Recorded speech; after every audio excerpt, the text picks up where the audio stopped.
Sí, buenas tardes. Hoy es el miércoles 13 de mayo de 2026 y continuamos con nuestra actividad del Seminario de Física y Cómputo. En esta ocasión tenemos pues, el agrado de recibir a la doctora Dulce Olvera Mazariegos, quien trabaja en la Facultad de Odontología y pues ella nos propuso una plática que tiene que ver sobre los láseres en la odontología. Seguramente ustedes ven el título, ¿no? En la plática Física, Láser y Odontología. Entonces, pues les damos la bienvenida a la doctora Olvera y pues puede comenzar su plática. Adelante. Buenas tardes a todos, es un placer saludarlos. Soy la doctora Dulce María Olvera Mazariegos, profesora de la Facultad de Odontología en la UNAM, con 45 años de servicio ahí, y del Instituto de Tecnología Avanzada de Monterrey. Le agradezco profundamente al profesor Efraín Vega Landa y al profesor Gerardo Ruiz Chavarría por la invitación para compartir estos conocimientos. Vamos a hablar un poco de la física láser, de la clasificación de los láseres en odontología y un poco de terapia fotodinámica que tiene que ver obviamente con los láseres. Comenzamos. Para hablar de los láseres tenemos que hablar forzosamente de la luz. La luz es una forma de radiación electromagnética similar al calor radiante y eh, eh, vamos a decir que la luz es una forma de radiación electromagnética, perdón, similar al calor radiante, y fue Newton el que habla de la emisión de la luz como un flujo de partículas con movimiento ondulatorio y descubre el espectro de la luz blanca haciendo pasando la luz blanca por un prisma de vidrio y hace incidir un rayo de luz y se da cuenta que la luz se dispersa en diferentes colores. El modelo corpuscular de René Descartes considera que la luz está constituida por partículas muy pequeñas que cuando inciden en la retina provocan una sensación luminosa y explica la refracción de la luz a través del agua.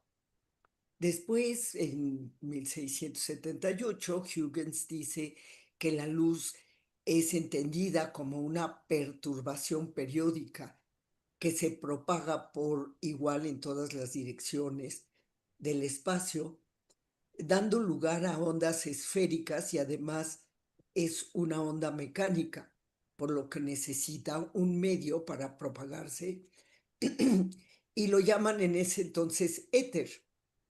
Después Agustín Fresnel y descubre que estas ondas luminosas son transversales y Hertz y Maxwell descubren que esas ondas luminosas son ondas electromagnéticas no mecánicas y que no necesitan ningún medio para transmitirse. Eh, en 1905, Planck, perdón, Einstein, basándose en la teoría de Planck, explica el efecto fotoeléctrico por medio de corpúsculos de luz que los llama fotones. Y según Louis Broglie, la luz tiene esta naturaleza dual, es decir, es onda y partícula a la vez. Y estos fotones de los que habla Einstein son fotones incidentes que son absorbidos por los electrones del medio, dotándoles de energía suficiente para escapar de este medio. Después se descubre el espectro electromagnético por primera vez en el siglo XIX por James Clerk Maxwell, que desarrolla una serie de ecuaciones que predicen la existencia de ondas electromagnéticas. pero gran parte de este descubrimiento en realidad se debe a Konrad Röntgen, que fue un físico alemán que produce la radiación electromagnética en las longitudes de onda que corresponden a los rayos X. Finalmente, el espectro electromagnético es el conjunto de todos los tipos de radiación que se desplazan en ondas electromagnéticas. Los espectros se pueden observar desde los rayos gamma, los rayos X, la luz visible, los microondas y las ondas de radio. El espectro visible está formado por vibraciones electromagnéticas con longitudes de onda de 350 nanómetros a 750, aunque algunos autores en algunas publicaciones manejan estas longitudes de luz visible al ojo humano desde los 400 hasta los 800 nanómetros. Em, si hablamos de luz láser, tenemos que hablar de frecuencia, que son las propiedades características de estas ondas. Y la frecuencia, como ustedes saben, es el número de veces que pasa la onda por un cierto lugar durante un segundo. Eh, Esto mismo habla de la longitud de onda, que, eh, que es la medición que va de cresta a cresta o de valle a valle, y la amplitud, que es la parte que va de la cresta a la parte central de la dirección de propagación de la onda. Aquí tenemos el espectro ya con los nanómetros indicados, y como el espectro de luz visible va aquí este autor menciona de los 400 a los 700 nanómetros. Hablemos de que el nanómetro es la milmillonésima parte de un metro o la millonésima parte de un milímetro, y es la longitud de onda de una radiación electromagnética. Depende el tipo de radiación. Eh, por ejemplo, los rayos X tienen una longitud de onda mucho más corta que, por ejemplo, un láser de neodimio, que tiene su longitud un poco más larga. Em, Hablemos de que el fotón es la cantidad mínima de energía de una luz y es la partícula mediadora de la interacción electromagnética de la expresión cuántica de la luz.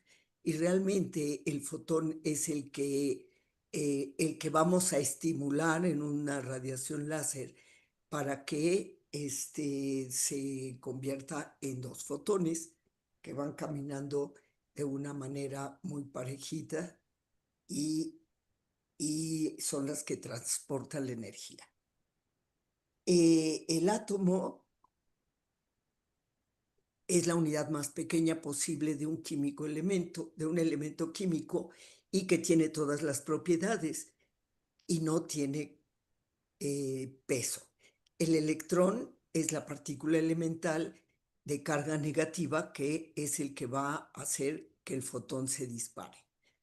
Aquí tenemos estas gráficas en donde pega el fotón con energía, se hace la emisión estimulada y se disparan dos fotones igualitos, y son los que hacen que salga la energía de la luz láser. Para hablar de la luz láser tenemos que comprender cuatro conceptos importantes, que es la energía, la potencia, la afluencia y la irradiancia.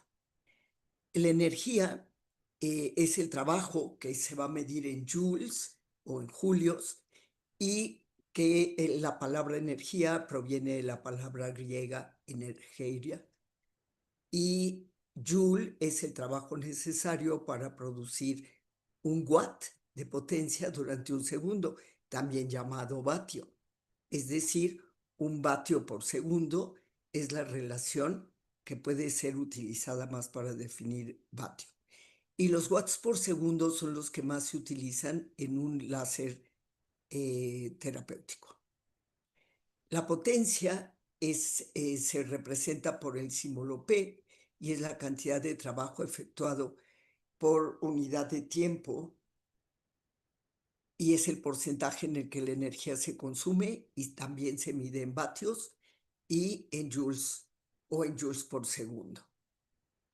La irradiancia es la magnitud utilizada para describir la potencia que incide perfectamente en un área del tejido biológico que vamos a fotorradiar, y también se expresa en watts.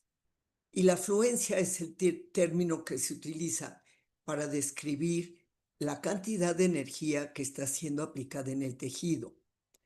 Aquí vamos a utilizar los joules por centímetro cuadrado porque vamos a hablar de la cantidad que se está depositando por cada centímetro cuadrado en el tejido. La energía y la potencia son las que cuantifican la luz en un láser, y existen dos tipos de energía luminosa en un láser: la continua y la pulsada.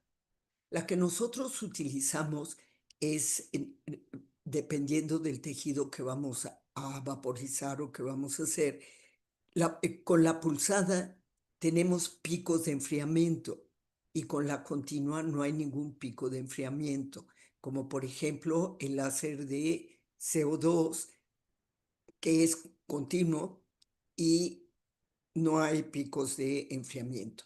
En cambio, por ejemplo, con el láser de neodimio, ahí sí es pulsado y tenemos unos picos de enfriamiento muy altos. El cálculo de estas dosificaciones va a variar de acuerdo a la energía que vamos a utilizar. Y como ya vimos anteriormente, debemos de tener claro que la energía solamente depende del tiempo empleado y de la potencia de emisión utilizada. Por ejemplo, em, tenemos que ver cuánto tiempo vamos a depositar la energía en un tejido dependiendo de lo que queremos hacer, sobre todo cuando utilizamos láser terapéutico. Si queremos hacer que la energía fluya, tenemos que ver la dosificación. En cambio, si queremos que disminuya, tenemos que utilizar otra dosificación. Cuando hablamos de densidad de energía, va a depender de la superficie en donde va a ser depositada. Los láseres también tienen esta, esta cualidad que prefieren determinado color o determinado cromóforo, que por cierto el agua es un cromóforo para los láseres. Por ejemplo, el láser de Herbio, su cromóforo básicamente es el agua. En la odontología, que ahora se llama mínimamente invasiva, utilizamos láser, utilizamos ozono que es el oxígeno triplete, y utilizamos la terapia fotodinámica en el consultorio dental. La terapia fotodinámica utiliza también un cromóforo, pero aquí con un láser terapéutico más o menos de unos 635 nanómetros. Eh, a mí me gusta mucho la frase de Albert Einstein, que dice que nunca consideremos el estudio como una obligación, sino como una oportunidad para aprender.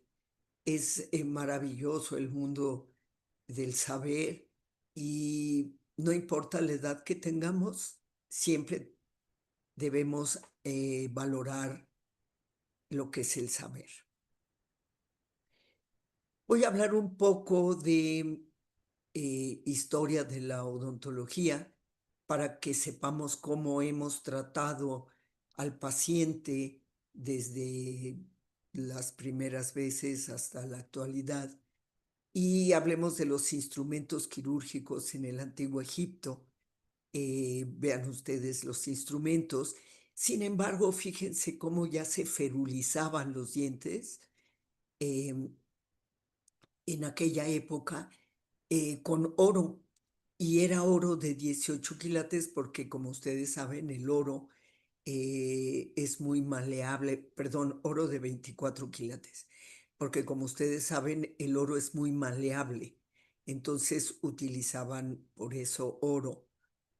Em, Vean los instrumentos que existían y también se utilizaban este, métodos muy, pues muy arcaicos para ahorita, pero en aquel entonces eran muy importantes. Vean ustedes cómo en estos cráneos, en estos huesos, vemos cómo ellos sufrían de, de problemas de encía y de reabsorción ósea tanto como de desgaste.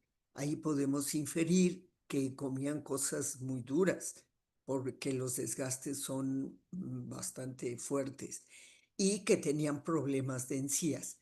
Vean los abscesos, bueno, los agujeros que quedaron de los abscesos que tenían. Se dice que Gesirre fue el primer odontólogo conocido. Eso es lo que se habla.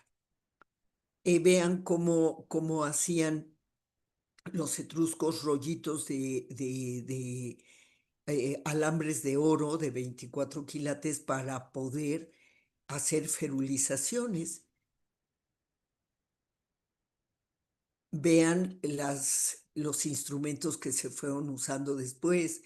Estos ya eran taladros para poder quitar la caries y los espejos y las pinzas que se usaban, las fresas, vean las que se usaban antes, y esta ya es un poco más como por el siglo XIX.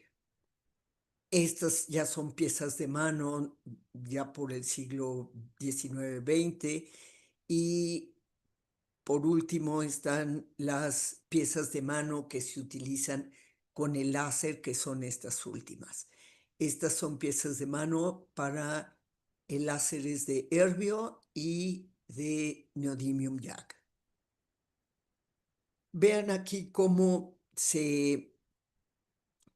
para decirles lo exacto, lo preciso, cómo manejamos el láser en odontología. Está escrito este láser exímero en un cabello, y vean la precisión. Y con precisión me gustaría comentarles que no pasa más allá de las 200 micras.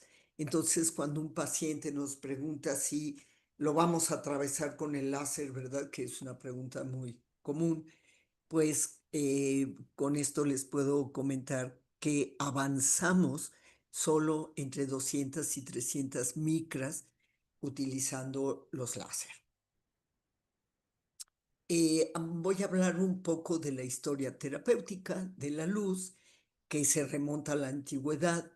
Tanto los aztecas, los teotihuacanos, los griegos, los romanos, ya sabían que la luz del sol tenía efectos curativos.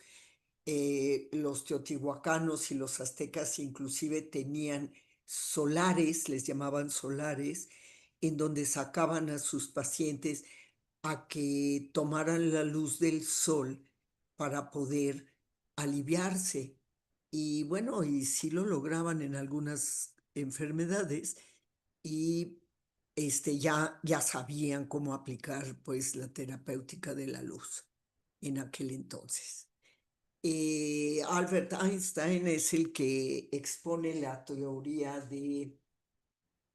del paso del átomo, de su posición de excitación a la de reposo, pero pasa mucho tiempo para que Towens diseñe un primer modelo de amplificación de radiación, que es el máser, y todavía pasa un poco más de tiempo para que Myman crea el primer láser de rubí.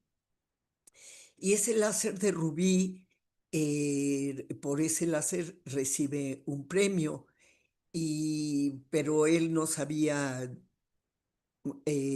vamos, no sabía que lo iba a ganar. Y el láser de rubí era muy pequeño, entonces cuando lo van a entrevistar, él agarra un aparato muy grande para que no vayan a pensar que no sirve y les dice que es el láser de rubí, pero en realidad el láser de rubí es muy pequeño y él lo prueba y bueno, es el primero que crea un láser para curación. En 1962 se crean los primeros láseres con gases moleculares y en 65 el profesor Mester inicia algunas aplicaciones con láseres terapéuticos, con láseres que radican entre 600 y 700 nanómetros, 800 nanómetros. En México, el doctor Martínez Arizpe, orgullosamente mexicano y orgullosamente les digo que es amigo mío, cuento con su amistad, lo mismo del doctor Terry Meyers, que acaba de fallecer hace poco. El doctor Terry Meyers, un americano, tenía un hermano que era oftalmólogo y como ustedes saben, los oftalmólogos ya utilizaban láser para, por ejemplo, los exímeros se utilizan en óptica. Y le dijo a Terry, le dijo, oye, tú eres dentista y no utilizas láser, ¿cómo es que yo tengo muchos años utilizando láser en los ojos? Y entonces se dedican a fabricar un láser de neodimio, que es el primer láser que se utiliza en odontología, y es el doctor Héctor Martínez Arizpe, el primero que lo usa en el mundo. Él más adelante, hace algunos años, unos 25 años, abre un instituto en Monterrey y da la primera vez la maestría en odontología láser, de la cual soy egresada. Hemos hablado de láser. Yo me supongo que ustedes saben que láser es un acrónimo en inglés que habla de Light Amplification by Stimulated Emission of Radiation, que finalmente no es más que la luz que está estimulada y amplificada y emitida por una radiación electromagnética. Entonces, muchas veces yo he visto cómo escriben láser con doble S y a mí me da un poco el ataque, pero es porque no saben qué es un acrónimo. Si vamos a ver que para que exista un láser, necesitamos tres cosas que son muy importantes. La absorción de un fotón de un nivel menos excitado a un nivel más excitado. Y cuando regresa a su estado normal, emite dos fotones igualitos, que es la emisión espontánea, y la emisión estimulada, que es cuando el fotón choca con un átomo que ya está excitado y lo obliga a liberar su energía. Al liberar la energía, como dijimos, el resultado son dos fotones idénticos en dirección, energía y en fase. Nuevamente tenemos aquí el espectro electromagnético, pero aquí ya lo tenemos con los láseres que se utilizan. Ustedes saben que la parte teratogénica o que hace problemas de tipo cancerígeno son los láseres que están de onda corta. Los de onda larga, que son los que nosotros utilizamos, eh, son los que no tienen problemas teratogénicos. En este sentido, tenemos el láser de CO2, que tiene 10.600 nanómetros, el láser de neodymium YAG, que es de 1064, el de Ervio. Al láser de neodimio, su cromóforo realmente es la hemoglobina, todo lo negro, todo lo oscuro. El de Ervio, que es de 2.940 nanómetros, a este láser le gusta el agua, su cromóforo es el agua y por eso se tiene que usar con agua. No, no sé, sí se puede usar sin agua, pero es cuando hacemos eh, algunas cirugías que tenemos que no usar agua. Después tenemos los láseres de diodo, que están entre los 800 y los 980 nanómetros. Estos láseres también se usan igual que el neodimio porque también les gusta la hemoglobina, también les gusta lo negro, pero son demasiado calientes, entonces lastiman un poco los tejidos. Entonces por eso se prefiere el neodimio. Tenemos los láseres de alejandrita, que son de 755 nanómetros. Estos láseres se utilizan más para limpiezas, para quitar cálculo y para curar un poco más las encías. Tenemos el láser de rubí, que son de 694 nanómetros, y el de helio neón. El de helio neón es el que más se utiliza para la terapia fotodinámica. Y a este láser le gusta también el cromóforo más oscuro. Tenemos el KTP, que es de 532 nanómetros, que también se utiliza para limpiezas dentales. Tenemos el argón, que es de 457 nanómetros. El de xenón flúor, 351 nanómetros. Xenón cloro, de 308 nanómetros. Estos ya están en el espectro de los ultravioleta. Y por último, el ergón flúor.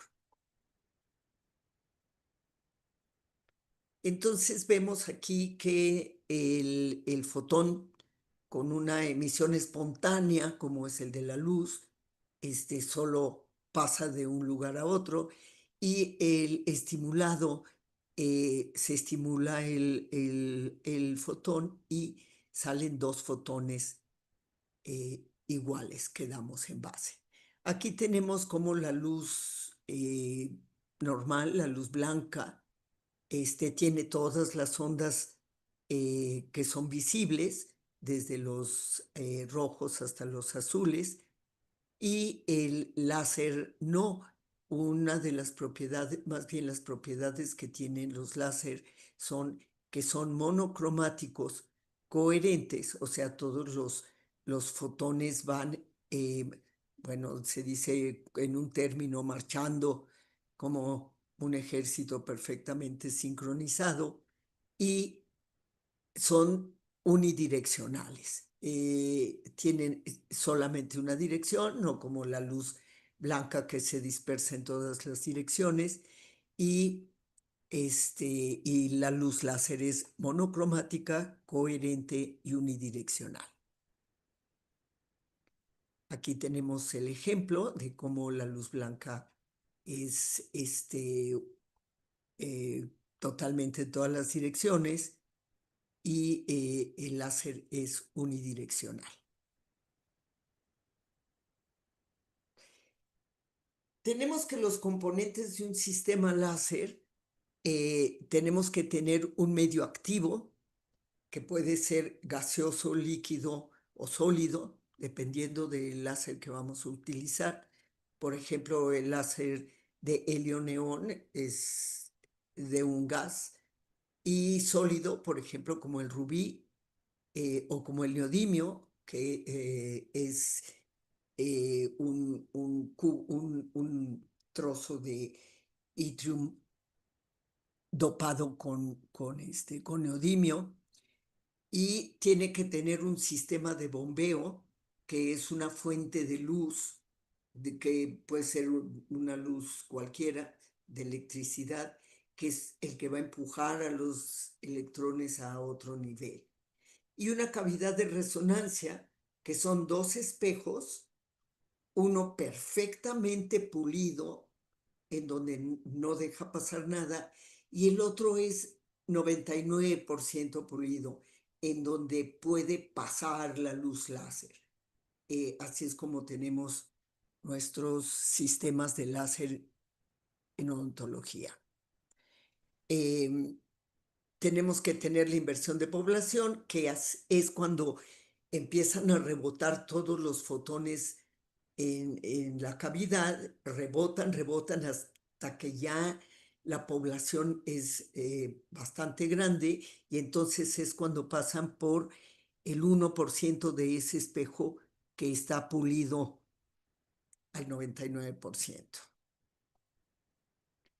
Entonces, para resumir un poco esto, tenemos que los componentes de un aparato láser odontológico tiene el medio activo, la cavidad de resonancia, el medio de bombeo o el estimulador, que sería una luz normal, el sistema de enfriamiento, porque debe de enfriarse este, este aparato, y un panel de control muy estricto en donde tenemos toda la protección láser con una llave, un aparato de emergencia, un pedal que está cubierto por encima para no pisarlo inadecuadamente, y tiene este panel de control todos los aparatos de seguridad. Y el medio activo que puede ser líquido, sólido o gaseoso. En láser clasificamos más o menos dos tipos de clasificación, que es el de alta potencia, que el de alta potencia tiene efecto de vaporización, de corte y de coagulación. Y los de baja potencia, que tienen efectos de bioestimulación, para eliminar el dolor, la inflamación, y activar o estimular a la célula para que se reponga. Tenemos que en la célula los láseres trabajan o en la membrana, en la pared celular, en donde está la bomba de sodio y potasio para permitir la entrada de sodio y potasio, o trabajan en la mitocondria, dependiendo de el láser que utilicemos. El láser quirúrgico de alta potencia lo que hace es vaporiza el tejido, corta y coagula. Este láser que tenemos aquí es un láser de neodimio, fue de los primeros láseres que existieron, y tenemos un láser de terapéutico, que el láser terapéutico puede utilizarse extraoralmente para quitar dolores en pacientes que tienen dolores articulares en la articulación temporomandibular. Y los quirúrgicos, bueno, pues tienen una hemostasia extraordinaria. Cuando hacemos un corte, vamos vaporizando y vamos coagulando al mismo tiempo, y vamos esterilizando al mismo tiempo. Luego, a la hora de cortar, hacemos la esterilización, pues con los grados de láser que tiene, ¿no? Tenemos aquí algunos ejemplos de, por ejemplo, que se utiliza en pacientes pediátricos, en niños especiales que aman lo que es la odontología láser, porque no se les lastima, no tienen ningún dolor, no se les anestesia, que eso creo que es lo más importante.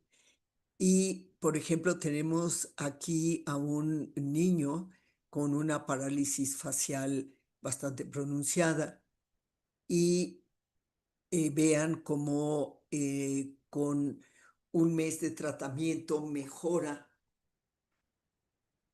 Este paciente fue tratado con un láser terapéutico de 635 nanómetros. Em, y tenemos a este paciente pediátrico, que es un niño especial, como les decía, y está muy contento porque se le está tratando. Tenemos aquí una cirugía de un fibroma en donde se hace el corte y se hace sin anestesia. Aquí está la cirugía en donde se hace el corte. Aquí para tomar la foto, en aquel entonces no había los celulares que tenemos ahora, entonces fue tomado con una cámara y tuve que jalar un poco el fibroma para que pudiera salir la fotografía. Y pueden ver aquí un poco de tejido carbonizado por lo mismo, pero no hay sangrado, no se anestesió al paciente y la cirugía que comúnmente se haría en una hora, hora y media, con sutura, aquí se hace sin sutura y en pues aproximadamente 60 segundos. También hacemos con el láser de neodimio, se hacen las endodoncias, en donde se hacen en una sola sesión, no se anestesia, y el láser de neodimio entra perfectamente bien en el canal y se barre todo el lodo que existe ahí, y pues más o menos en 60 segundos se puede hacer la endodoncia y obturarla en una sola sesión sin anestesia. Les voy a hablar un poco de terapia fotodinámica, que es también conocida como un tratamiento por medio de luz, en donde se necesita el oxígeno. Aquí, en lugar de ser el oxígeno triplete como en el ozono, necesitamos un oxígeno singlete. Necesitamos la luz láser, que es de 635 nanómetros, y un cromóforo o un agente fotosensibilizador que puede ser azul de toluidina o azul de metileno o violeta de genciana. Y va contra todas las bacterias gram positivas, gram negativas, contra virus, contra esporas. O sea, mata cualquier cosa igual que el ozono. Es totalmente bactericida, viricida y fungicida. ¿Cuál es el procedimiento de la terapia fotodinámica? Pues se administra el fármaco, se pone el fármaco en la lesión, se espera uno más o menos un minuto, minuto y medio para que se absorba en la célula. Las células normales, las células sanas, sí se tiñen, pero tardan más en teñirse. En cambio, las células enfermas se tiñen casi inmediatamente. Y después se aplica el láser de 635 nanómetros al tejido target, al tejido blanco, y ahí mismo se destruyen las bacterias. Después, obviamente, se elimina el resto del colorante, del cromóforo, para que el paciente no se vaya teñido. Esta sería la situación, más o menos. Se tiñe la célula sana, la célula enferma se tiñe inmediatamente, se hace la aplicación de láser y la célula enferma se apoptiza, se rompe, se suicida, se destroza.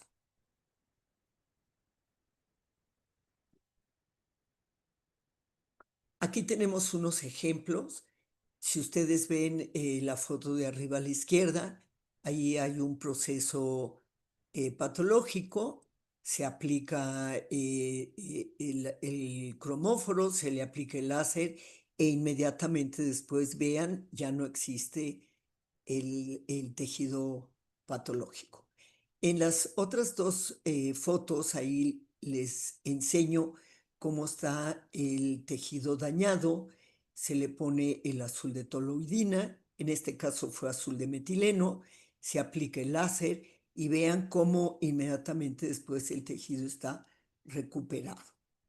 El paciente de abajo a la derecha es un paciente que tiene un problema, tiene más o menos como 42 años, tiene un problema de retraso mental y no podía cepillarse bien sus dientes.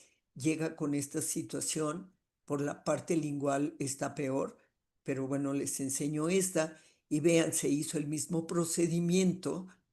Se pone, bueno, se quita el cálculo, eso es un procedimiento normal, se pone el azul de metileno, el láser de 635 nanómetros y al día siguiente vean cómo está el paciente. Aquí tenemos un niño y aquí es donde les quiero mostrar. Este niño tiene en su lengua, en la foto de arriba a la izquierda, tiene hongos y tiene una micosis, se le pone el azul de metileno y vean cómo las células sanas también se tiñen, pero no se tiñen tanto como el hongo. Se le aplica el láser terapéutico y vean ustedes al día siguiente la lengua del niño. Está perfectamente sana. Se hizo un estudio comparativo con el uso de selladores de fosetas y fisuras versus terapia fotodinámica. Utilizamos un método de diagnóstico que es un láser de diagnóstico que se llama Diagnodent. Este láser tiene solamente 1 W de potencia, es un láser que no hace ninguna cosa terapéutica, solamente es el diagnóstico. En la foto de abajo está como hicimos con estos pacientes, con un consentimiento informado de los padres. Se calibra a los investigadores y seleccionamos un grupo A, que son los molares 36, y un grupo B, que son los molares 46. O sea, son las primeras molares inferiores. Se hace el diagnóstico con este enlace de diagnóstico que tenemos abajo a la derecha y se mide cuánta fluorescencia tiene cada una de los molares. Se les aplica al grupo A, se le aplica la terapia fotodinámica y al grupo B se le aplica el sellador de fisuras y fosetas. Se midió con el diacnodente el pico de fluorescencia y la desmineralización que había. 7 días después se quita el sellador de fisuras y fosetas y se vuelve a medir tanto la pieza dentaria que se le puso el colorante y el láser, que es la terapia fotodinámica, y también se mide a los que se le pusieron el sellador de fisuras y fosetas. Y nos sale esta gráfica en donde al grupo B con terapia fotodinámica vean el pico de fluorescencia antes y después, que es bastante grande, y el pico de fluorescencia del grupo A sin terapia fotodinámica, y es impresionante ver cómo crece en lugar de disminuir las cavidades que fueron colocadas con selladores de fisuras y fosetas.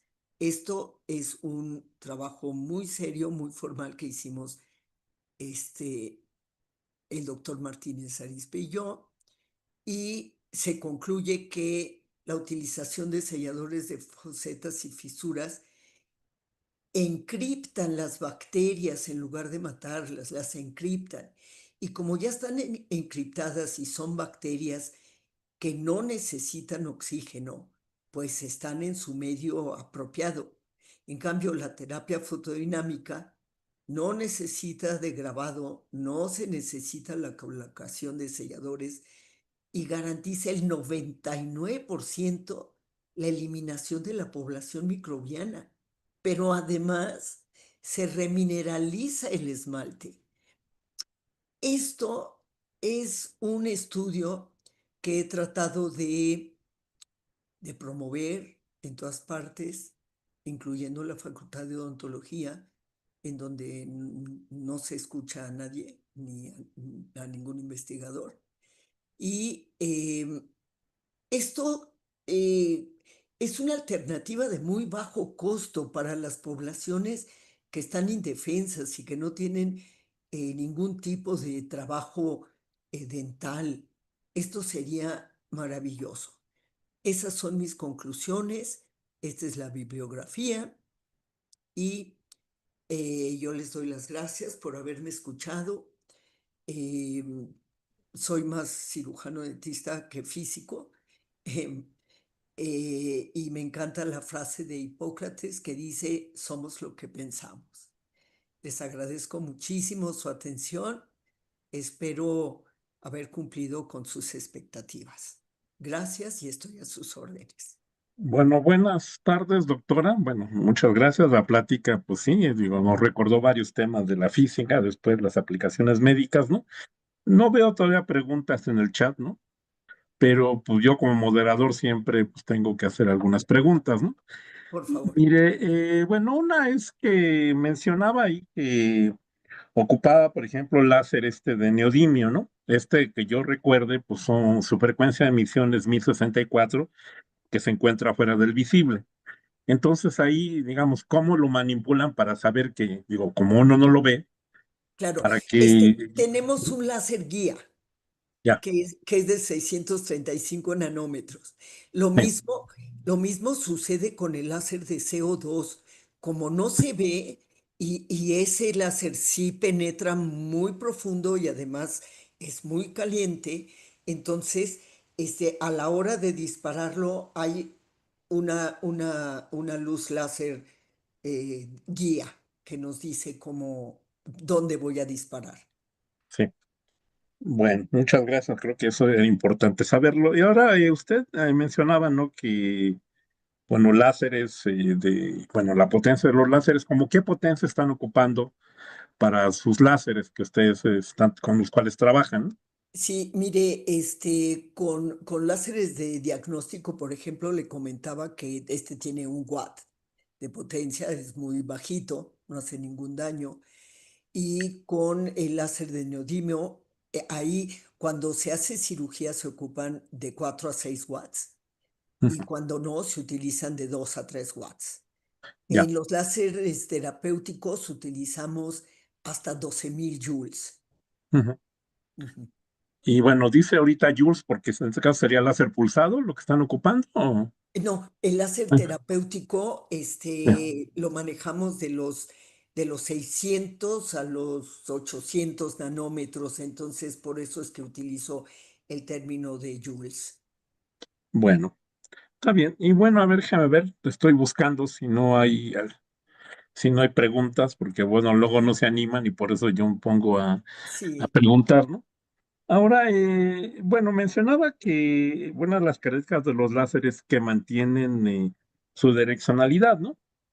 Entonces, bueno, uno tiene también luego láseres de estado sólido que no tienen, digamos, que se abren, digamos, cuando se van, digamos, si uno apunta más lejos, pues ya se abrieron, ¿no?